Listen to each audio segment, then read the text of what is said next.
Assalamualaikum warahmatullahi wabarakatuh. Halo teman-teman, nama saya Vanessa Zawa Hakim dari kelas 12 MIPA 3 SMA Negeri 57 Jakarta. Di video ini, saya akan menjelaskan sistem ekonomi yang ada di Indonesia, tentunya mulai dari setelah kemerdekaan Indonesia sampai saat ini. Nanti di akhir video ini akan saya tampilkan menurut pendapat saya mana sih yang lebih cocok sistem ekonominya untuk diterapkan di Indonesia. Jangan lupa ditonton dan disimak ya. Sistem ekonomi liberal. Sistem ekonomi sosialis adawadatif. Sistem ekonomi campuran. Sistem ekonomi Pancasila. Yang pertama ada sistem ekonomi liberal.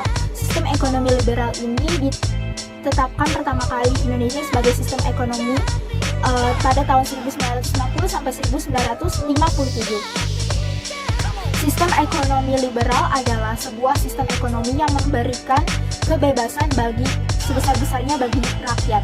Rakyat sebuah negara yang menganut sistem ekonomi liberal untuk melakukan kegiatan ekonomi dengan tujuan mendapatkan keuntungan.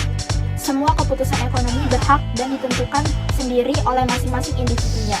Pelaksanaan sistem ekonomi liberal ini mengacu kepada ekonomi pasar dan sangat menjunjung tinggi hak kepemilikan pribadi. Apa saja sih ciri-ciri sistem ekonomi liberal? Ciri-ciri sistem ekonomi liberal: 1. Setiap orang bebas memiliki setiap alat produksi. 2. Adanya suatu kebebasan berusaha dan bersaing. 3. Campur tangan pemerintah dibatasi. Yang 4. Produsen bebas menentukan apa dan beberapa yang akan diproduksi. 5. Produksi dilaksanakan dengan tujuan mendapatkan laba, serta semua kegiatan ekonomi didasari dengan laba. Tentunya harga dibentuk di pasar bebas. Kemudian yang kedua, tepatnya pada tahun 1959, Indonesia beralih pada sistem ekonomi etatisme atau sosialis. Beralihnya karena sistem sebelumnya gagal.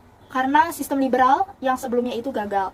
Namun sistem ekonomi etatisme juga dinilai belum dapat memperbaiki masalah finansial di Indonesia. Hal ini dikarenakan adanya hambatan bagi pengusaha pribumi untuk mengambil alih perusahaan yang telah ditinggalkan oleh penjajah. Kekreativitasan masyarakat tidak berkembang karena sistem perekonomian diatur sepenuhnya oleh negara. Ciri-ciri dari sistem perekonomian etatisme atau sosialis ini: 1. Sistem perekonomian diatur sepenuhnya oleh negara. 2. Semua faktor produksi dimiliki oleh negara. Dan yang ketiga, semua masyarakat adalah karyawan bagi negara. Yang ketiga ada sistem ekonomi campuran. Sistem ekonomi campuran sering dianggap sebagai awal lahirnya sistem yang berbasis nilai-nilai Pancasila. Sistem ekonomi ini diterapkan oleh bangsa Indonesia pada tahun 1967 sampai 1998.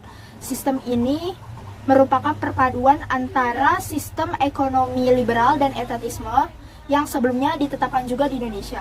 Sistem ekonomi campuran adalah sistem ekonomi yang dibuat dengan mencampurkan antara sistem ekonomi pasar dan sistem ekonomi sosialis. Di dalam sistem ekonomi ini, pemerintah dengan penggiat ekonomi akan bersama-sama menjalankan ekonomi di negaranya. Ciri-ciri sistem ekonomi campuran: 1. Barang modal dikuasai oleh pemerintah. Yang kedua, terdapat peran pemerintah dan swasta dalam perekonomian antara. Yang ketiga, adanya campur tangan pemerintah dalam kebijakan ekonomi sehingga bisa menjadi persaingan yang sehat. Yang keempat ada sistem ekonomi Pancasila. Sistem ekonomi Pancasila adalah salah satu tata ekonomi yang dijiwai oleh ideologi bangsa Indonesia sendiri, yaitu Pancasila. Pancasila di dalamnya terkandung makna demokrasi ekonomi, yaitu kegiatan ekonomi yang dilakukan berdasarkan usaha bersama berasaskan kekeluargaan, kegotong royongan dari, oleh, dan untuk rakyat di bawah pimpinan dan pengawasan.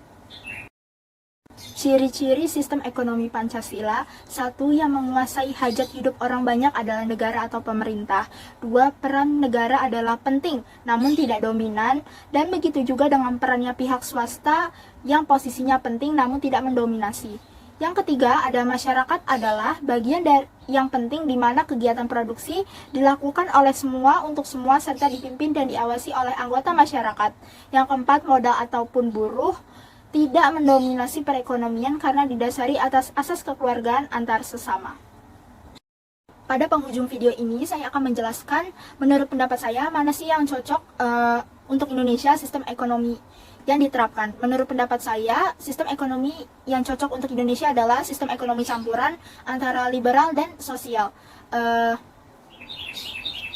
Saya akan menjelaskan tentang kelebihan dan kekurangan beberapa masing-masing sistem ekonomi menurut saya.